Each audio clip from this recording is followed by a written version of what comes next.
Hello everyone and welcome. My name is Roberto Corona. I'm an Italian anthroposopher and astrologer.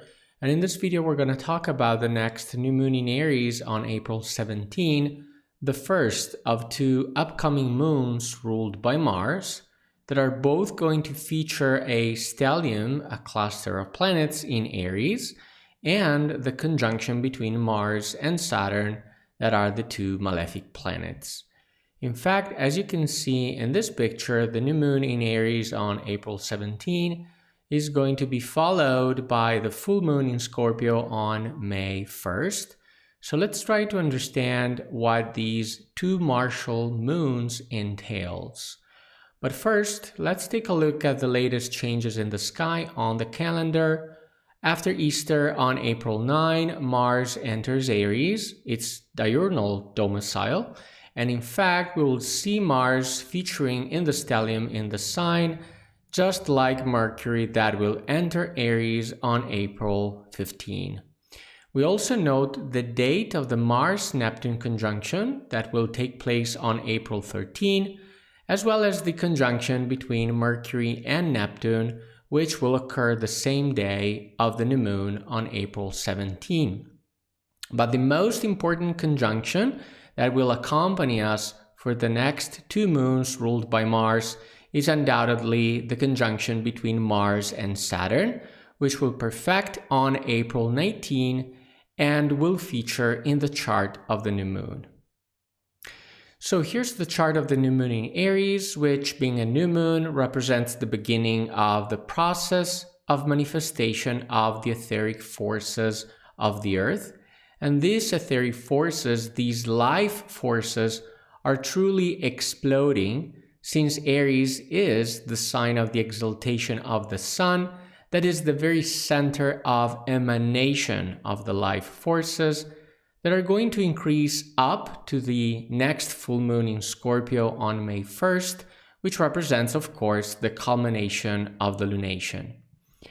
Now moving on to the chart, the Sun and Moon are located at 27 degrees Aries and 28 minutes in the starry image of Pisces, in conjunction with the star Alphard. And they are both in a wide out-of-sign square with Pluto, as you can see down here. The Moon, being in Aries, is, of course, ruled by Mars, that, as you can see, is dominating a powerful stellium in the sign. So this is a very narrow stellium formed by Neptune, Mercury, Mars, and Saturn, ranging from 2 to 7 degrees Aries.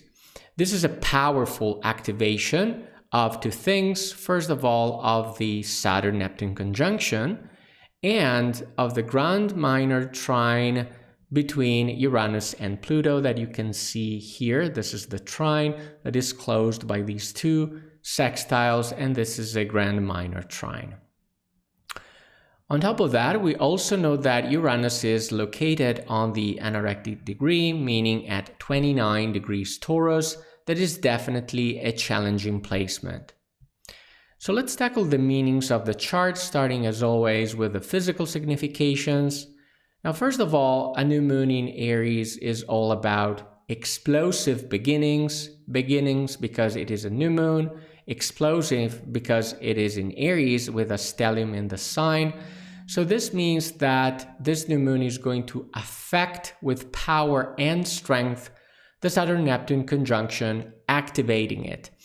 In this sense, the chart indicates actual military operations, of course represented by Mars, the god of war, that will strike, destroy, and challenge disputed borders.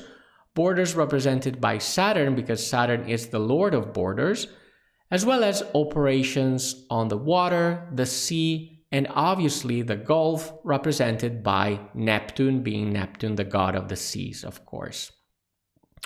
Now, this also includes the situation in Ukraine, creating a certain amount of destructive chaos, I would say, caused by the conjunction between the two malefic planets, Saturn and Mars.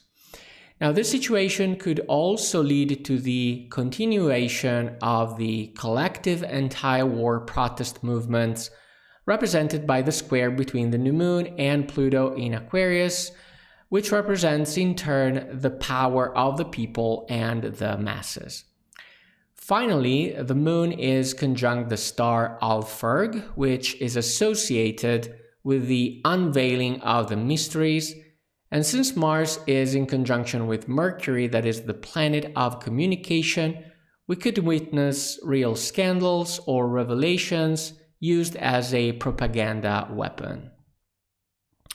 Now, from a psychological perspective, with a new moon in Aries and all this fire energy, we should definitely try to avoid giving in to anger, and especially avoiding turning it into full-blown arguments, and this is due to the conjunction between Mars, the god of fighting, and Mercury, the planet of communication.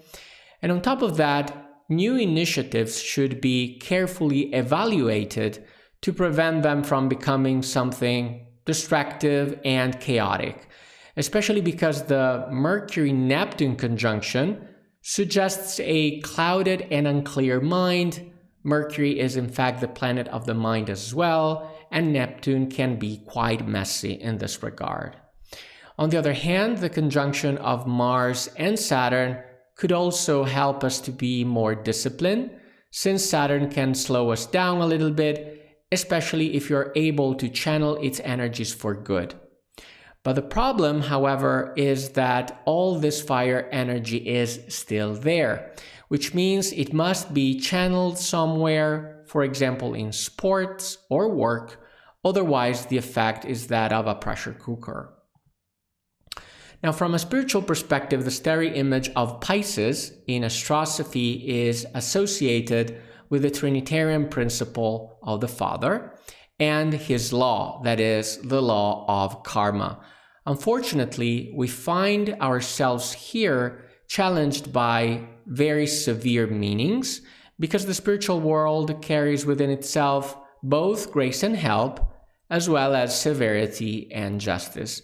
In particular, the new moon is found on the fish that is looking forward, so we have a fish looking back and one looking forward here in the constellation. Now, the one looking forward is looking towards the future, and this is an indication that this unleashing of martial forces will release and balance with fire. We have a ton of fire energy, a karma of Luciferic origin. Why a karma of Luciferian origin? Why is that? Well, karma is because of Pisces, but why of a Luciferic nature?